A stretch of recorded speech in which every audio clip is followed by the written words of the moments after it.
మిత్రులందరికీ నమస్తే అండి. మామూలుగానే కిరణ్ అబ్బవరం అంటే నాకు పూనకాలు ఎక్కువ వస్తుంటాయి.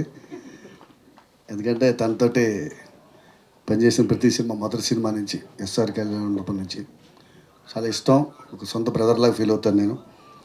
సో, కాబట్టి దానికి అగ్గికి ఆజ్యం ఎవరంటే మాకు కరుణ్. సో, నాకు బాగా ఇష్టమైన డైరెక్టరు. డైరెక్టర్ కాకముందు నుంచి ఫ్రెండు.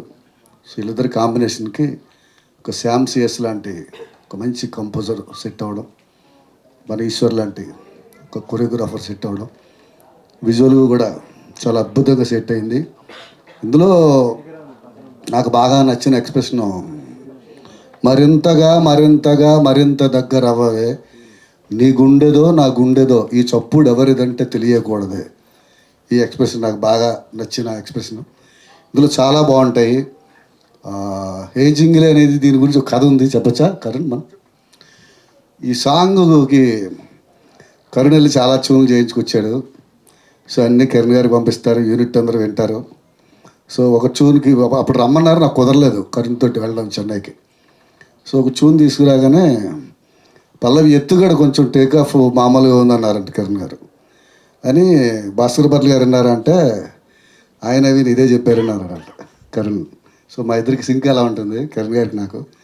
సో ఈసారి మీరు భాస్కర్ భట్ల తీసుకుని వెళ్ళండి, ఆయనతో కూర్చొని డిస్కస్ చేస్తే బెటర్ అని చెప్తే, సో ఆ సాంగ్ తాలూకా ఆ పల్లవినే ఇంకా ఏమైనా కొత్తగా చేయొచ్చా అని శ్యామ్ సిఎస్ నేను కరుణ్ గారు కూర్చున్నప్పుడు నేను అన్నాను, అది పక్కన పెట్టి మీ దగ్గర ఏమైనా ఒక ట్యూన్ ఉంటే ఇవ్వండి సార్, ఈ సిచ్యువేషన్కి కరెక్ట్గా కుదిరేలాగా చెప్పాను.